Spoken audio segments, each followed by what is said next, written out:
guys, how we going today? We're going to do something a bit different and just do a run through of the setup on the boat so you can see what we've got and what we're doing. So the boat's a CRAFT F360M. It's based on the 595 that CRAFT had done for quite a while, and this is their first run into the fiberglass center console market, which really is dominated by the imported US boats at the moment. This is one of the early boats, I think, in the first probably 6 months to come out of the factory. I think there's probably been a few additions and alterations to the boat's layout as they've gone through, but I'll go through the things that I like, some of the things that I don't, and probably a few of the changes I'd make if I was going to do it all over again. So a few of the specs for the guys that are interested: overall 6.35, but that's to the bowsprit, so really it's a 6 metre boat. 2.5 metre beam, so it's legally trailable in Australia. Some of the US boats will be wider than this, so just be aware of that. Dead rise, we got 20 degrees at the transom, and I think it draws about 0.5 meters of water, but I've never pushed it that shallow. BMT, it's about 2 tons, so there's a reasonable amount of weight there for towing. Max horsepower 200 on this, which that's the Yami that I've got on the back. You'd probably get away with a 150 or 175, and the boat will still go okay, I reckon. So starting at the back, the 200 Yami's been flawless on this boat. Nearly got 300 hours in 2.5 years. The reliability's been excellent, which is to be expected from Yamaha. Fuel economy's generally been between 1.2 and 1.4 k's to the litre, which is under what they say in their performance board and specs, but we're running with a full tank of fuel, 3 or 4 blokes, esky, gear, rods, so that's to be expected. If you wanted to drive for the best fuel economy, I reckon you could get close to that, but we'll normally drive as fast as conditions allow. And then if it's really flat, I'll just open it right up so we can get there as quick as we can. You're never going to get good economy doing that anyway. On the back, you can probably just see trim tabs on each side. You can move people and gear around the boat a bit to balance it up, but if you got a full Livewell, there's a fair bit of weight on that one side, and the trim tabs just help everything work perfect. Just keep the boat nice and stable and flat. You can use the tabs to get a bit of lift at the back of the boat as well, so that'll keep the nose down and just stop it from slapping down on some of the chop and bigger waves. If it's really flat, I won't use them at all, but pretty rare that you'll go out and back and it'll be flat for the whole day. Rear boarding ladder, that's handy just for getting in and out of the boat in the shed. Transom door on the side, which is good, but I don't generally use it a great deal. And on this side, they've got a 3-tray tackle storage, which is pretty handy just for stuff you're using all the time: hook, sinkers, jig heads, that sort of thing. Good old GoPro glitch there anyway. Starboard side, plumbed Livewell. It's good. I reckon a bigger well would be better because we do a fair bit of fishing with live bait, so the bigger the better. But with that rear hatch, the depth is limited just with the position of the two onboard batteries. You can't really go any deeper with that. The one battery is just your dedicated crank battery. The other one will run all your accessories, so yeah, your bilge pumps, sounder, everything else that you got going in the boat.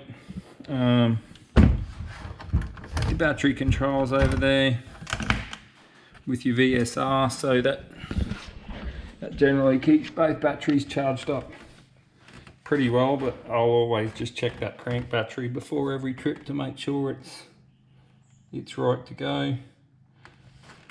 If we get into the bilge, can't see much down there, but two bilge pumps, live bait pump, and then another pump for the deck wash, which we normally use just for keeping the floor nice and clean.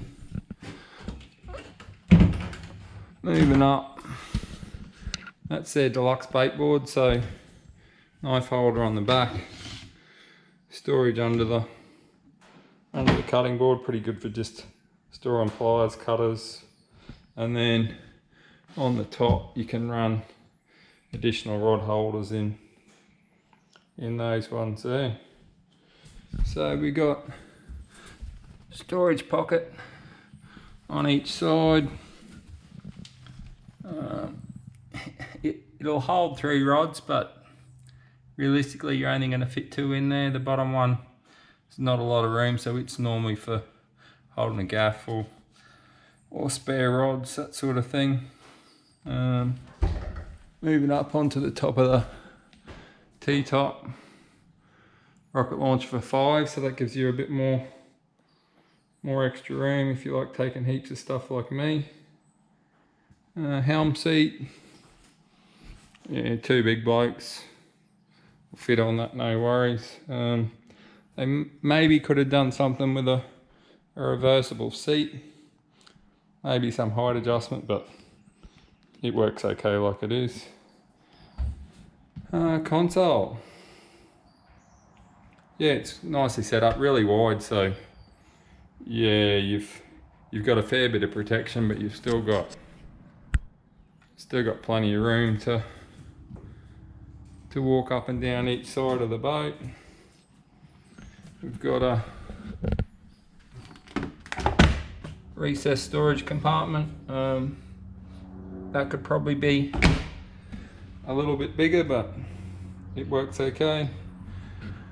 On the console you could probably fit 2 medium-sized units or 1 bigger unit. I've just gone for the Lowrance HDS16. It's been good. I'll probably upgrade that in the next 12 months to maybe another Lowrance, or look at Simrad possibly. Top of the console, probably if they had a lip along the back here would be good, so if you've got any stuff you're storing up there, it doesn't just come straight off. But yeah, it works. Acrylic windscreen's good. I think they could probably make it, yeah, another 6 inches or more high, just to give you a bit more protection when you're not running any clears. Footrest, I got them to change it from the standard 2 rail to a flattened footrest with the sea deck on top of the king starboard, so you've got a bit better footrest just to hold instead of getting stuck between those 2 bars. Fire extinguisher, EPIRB. The T-top they put on is a relaxing T-top, so it's been good, just soft. Anodizing and that on the aluminium seems to be pretty good. I think they're doing a hard top now, which would be worth looking at, but obviously a few more dollars again there. Floor, so sea deck the whole way through. I reckon it stood up pretty well. We're getting a fair bit of fish slime and blood and that sort of thing on there, which comes out pretty good. There's a few small stains and a few scuffs in different spots where we've let fish flop around on the deck, but yeah, I'm happy with it. I know there's a couple other products out there as well, and I know some people like to bag out the sea deck, but yeah, it's been really good on this boat. Front of the console, we've just got a folding hatch on here that just opens up. Clip on the bottom. Inside, we've got the 2 batteries for the Minn Kota on the bottom. I've got a Pro Mariner Pro Sport 20 onboard charger, and it's been good. I've been happy with that. All your plugs, wiring, all your fuses, autopilot controller, and hydraulic pump for that. The autopilot we normally only use at the end of each trip, so we'll be stowing gear and clean up the boat, set it on 6 or 8 knots for home, and then it'll save us a bit of time on every trip. I will use it at full speed if it's really flat, but if it's rough, I'd rather have the manual control. Dual fillers, so we got 1 fuel filler on each side, so if the servo's busy, you can pull in wherever you're fit and fill up. Front deck, yeah, it's well set up. Under floor storage, there's quite a bit of that. One big massive compartment that opens on the front section as well, and then on each side we got side storage on each side as well. So I just got the guys to put some straight springs on there just to hold the hatches up. You can put struts in there too I guess. Yeah, described as waterproof. If you're going to get a lot of water coming over the front of the boat, you probably will end up with some water under those storage compartments, but generally it's pretty good height wise. Yeah, good for sitting. Bit of padding on the gunnels is good. If you're fighting fish, or if you got some lazy bugger that just wants to relax up the front, that'll work pretty good for that. Padded coaming's the whole way around, so even if you're fishing up the back, you've got a fair bit of padding on there rather than being hard up against the gunnels. Up the front, a couple more features. 24 volt Minn Kota. Yeah, that's something I wouldn't be able to go without out there. Anchoring, yeah, it's a godsend. You can sort of get right on the mark. This is just a manual, not a auto stow and deploy. So yeah, get on the mark, drop it in, hit spot lock, and you're there. If you want to move 5-10 meters, whatever each way, yeah, it's hassle free. If you had a fair bit of wind and current moving the same way, it struggles a bit. We normally not fishing in those conditions, but I guess some people will be. 36 volt system, you'd probably get a little bit more run out of it, but I think if you did have a heap of run and tide going the same way, it's still going to struggle a little bit. And yeah, you know, not just spot lock, if you're trying to do a controlled drift over one of the areas, you know, instead of drifting at 1 or 1.5 or 2 knots, you can drift back at 0.5 or 0.2, and yeah, it just makes it a lot easier to fish. Front hatch, a stress-free ankle winch. We do use that a bit, but some trips, yeah, it won't get used at all. Sarker anchor on the front, pretty hard to get caught up. Handles a range of bottom types. If you're just fishing hard reef all the time, it's probably maybe better to go to a pick, but yeah, this thing's been good. And then sea deck the whole way up, so if we go into the pontoon, we can just nose in. Whoever's parked the the trailer and the ute can just, yeah, jump on the front and not have to worry too much about that slipping off. What else have we got? Some of the things that I might change. Probably this hatch on the front. The seat's okay for the little guys. If you got a 100 kegger like me and a few of my mates are, you probably need a bit stronger seat, but generally you're only sitting there if it's calm anyway. Back of the boat. Space is maybe a little bit limited.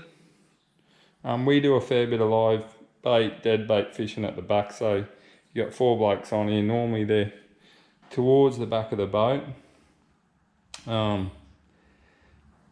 The boat is maybe a little bit rear heavy, so if you could move a bit of weight forward, it'd be good. Now, you could probably do that by moving that console flush with this front deck. Your hatch is still open. That side of it, you know, it wouldn't affect it at all.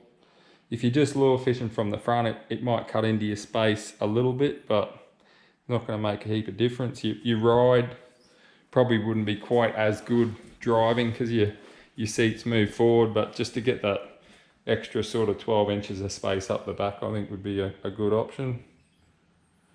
210 litre fuel tank. I think there's a 250 litre option now, so it just sits bang straight between there. If you're going to do a lot of extended trips, I reckon the 250 it'd be the way to go. Boat rides well, chops well. It doesn't slam down like some of the guys will know with the lighter alley boats. There's enough weight that it'll punch down into the waves without jarring you too bad. It is pretty wide, so it's not going to ride as well at speed as some of the narrower hulls will. It's not a dry hull. Like some of the guys are saying that these boats, not particularly this one, but some of them are dry. It's really calm. Yeah, I'm pretty sure they're all dry.